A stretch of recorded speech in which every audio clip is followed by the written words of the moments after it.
Episode 1. The Perch.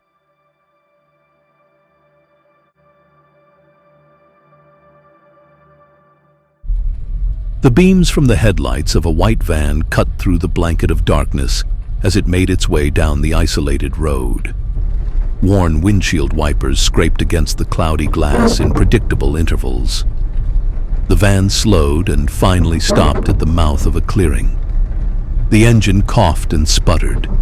Rain tapped softly against the roof as the wipers flicked away the drizzle. After a pause, the van moved again, turning onto a well-worn trail leading into the woods. It went as far as it dared, unwilling to risk getting stuck in the thickening mud.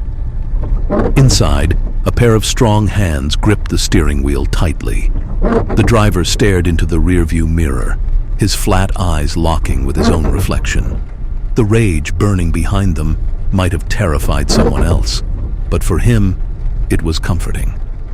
Rage was, after all, his superpower. He opened the door. His booted feet sank deep into the muddy forest floor as he trudged to the van's side. Wrenching open the sliding door, he reached in and grabbed a forest green sleeping bag, dragging it across the floor before letting it drop heavily onto the ground with a thud.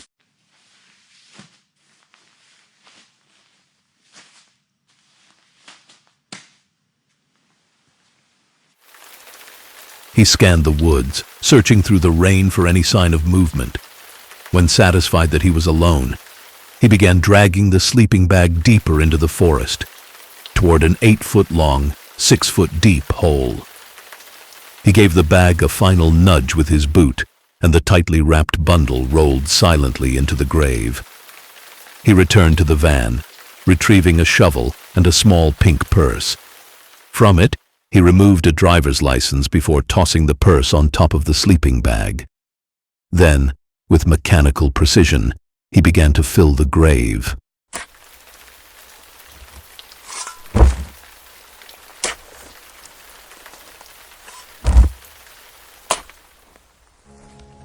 Mark Weaver sat in the back seat of a Subaru, pretending to sleep while the song Alone by Heart played quietly through the speakers.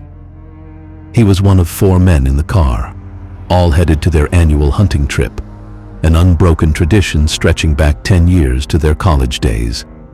Next to Mark was Kyle Weber, once the star quarterback. After college, Kyle had taken over his family's property management company and married his college sweetheart. 2 kids later, she had transformed into a plus-size model, and Kyle, disillusioned and restless, now split his time between extramarital affairs and golf.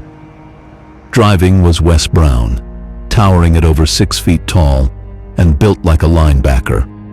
The spoiled only son of a 500-an-hour lawyer, Wes had reinvented himself as a country boy, deer hunter, pickup driver, and proud owner of a truck with a rifle rack. In truth, he'd been born in Manhattan, New York. His real life was a string of failed business ventures, each bailed out by his ever-indulgent father. On campus, however, he'd once been feared and respected. Mark sat directly behind Hunter Graham. Hunter had thick, coal-black Irish hair, long lashes, and striking eyes. Objectively beautiful, Hunter moved through life like a man untouched by consequence. Women threw themselves at him. He had a swimmer's body, a magnetic presence, and a natural charm that made him impossible to ignore. Hunter was a free spirit. He lived for the outdoors. Hunting, fishing, bull riding, if it happened outside, Hunter was in.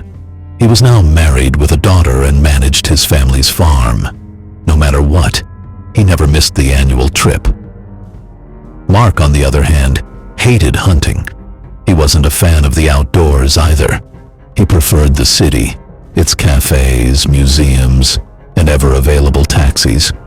The only reason he came on these trips was Hunter. He'd been in love with him since freshman year, when they were assigned as roommates. They were opposites. Hunter, charismatic and extroverted. Mark, quiet and bookish. But living with Hunter had opened doors for Mark. Doors to social circles he would never have accessed alone. By sophomore year, they'd chosen to room together again. That's when Mark realized it wasn't just admiration he felt. It was love. He struggled to keep it hidden, to avoid staring, to resist the urge to touch. He knew if Wes ever suspected, he would out him and beat him senseless. Then came the night after a frat party. Both were drunk. Hunter undressed to climb into bed and caught Mark staring at him, mesmerized. When their eyes met, Mark was sure the secret was out, and that he was done for. But the fury in Hunter's eyes melted, replaced by something deeper. Hunger. They stood there, locked in silence, until Hunter crossed the room. That was their first night together, but not their last. What they had never became more than physical. Hunter, despite his golden boy image, was a narcissist. To him, Mark was a secret outlet, a toy. Outside their dorm room, Hunter distanced himself. Behind closed doors, he was ravenous. All through college, Mark dated women, but never seriously. His heart belonged to Hunter. Despite his golden boy reputation, Hunter could be cruel, parading his girlfriends around like trophies, knowing it killed Mark. But their secret continued. After college, they kept meeting. Once a year, always after the hunting trip, a single weekend together. When Hunter got married, Mark was his best man. For 10 years it had been like this. One weekend, once a year. Mark's phone buzzed. A message lit up the screen. "Stop staring at me." The SUV's tires skidded slightly on the wet road as they headed toward the hotel. Tomorrow, they would go hunting.